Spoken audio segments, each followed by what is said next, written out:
कि बिना सूरज कली कोई कभी भी खिल नहीं सकती, बिना सूरज कली कोई कभी भी खिल नहीं सकती, अगर मजबूत नींवें हो इमारत हिल नहीं सकती, जमाने का बड़ा दस्तूर बस ये याद रख लेना, बुजुर्गों से बिना सीखे सफलता मिल नहीं सकती, बुजुर्गों से बिना सीखे सफलता मिल नहीं सकती।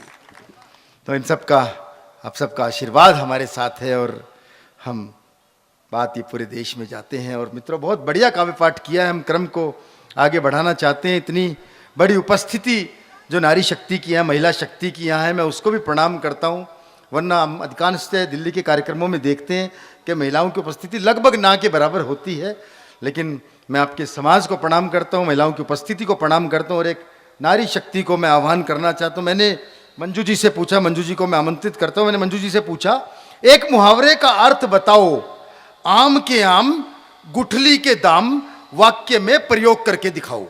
तो मंजू जी बोली, पतिदेव ने सुबह सुबह एक्सरसाइज के लिए जैसी हाथ घुमाया, मैंने फौरन उनके हाथ में कपड़ा थमाया, थोड़ी देर में ही साफ हो गई सारी दीवार, मेहमानों के लिए कमरा हो गया तैयार, काम वाली की जरूरत ही नहीं, फ्री में ही हो गया सारा काम, इसे ही कहते हैं आम के आम और गुठली के दाम।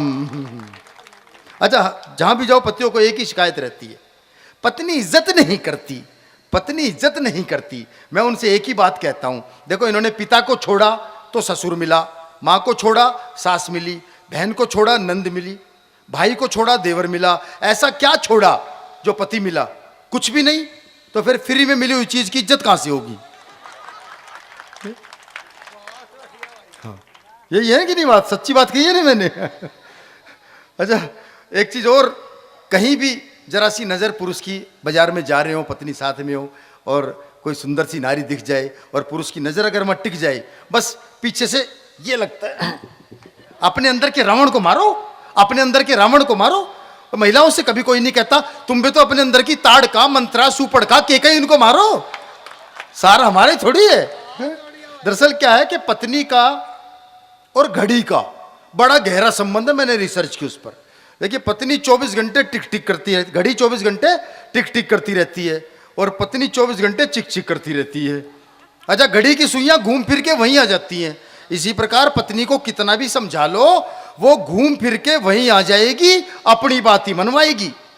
अच्छा, घड़ी सिर्फ क्लॉकवाइज घूमती है, लेकिन पत्नी क्लॉकवाइज, एंटी क्लॉकवाइज, जैसे मर्जी घूम सकती है, ये उसके मूड पर निर्भर करता है।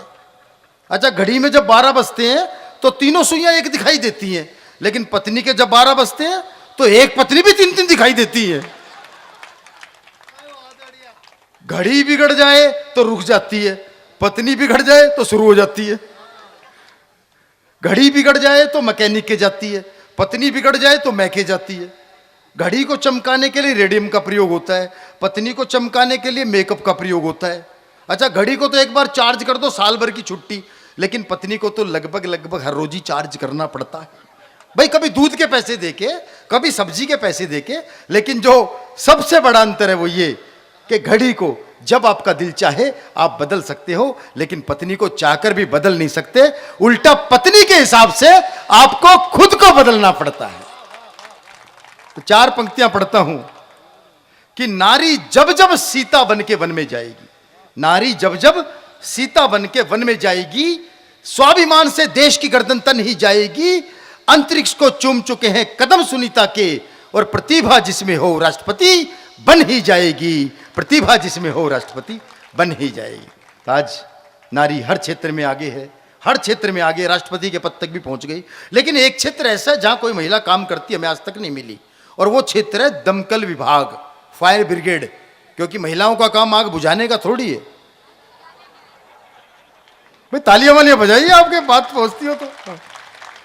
अच्छा, पहले क्या था, इनको अबला कहा जाता था। अबला क्यों कहा जाता था? क्योंकि थोड़ी सी कमाई होती थी, थोड़ी सी कमाई होती थी। शाम को आते थे पतिदेव जी, महीने में एक बार 200 रुपये 300 रुपये खर्चे के लिए देते थे, पैसे खर्च हो जाते थे। फिर पत्नी कहती थी जो तुमने पैसे दिए थे वो खर्च हो गए, अब ला, इसलिए पहले अबला कहा जाता था। अब पति 50,000 रुपये महीना भी कमा रहा है, उसमें भी उसका गुजारा नहीं हो रहा, खर्चे इतने बढ़ा लिए हमने। अब वो पत्नी कहती है सब ला।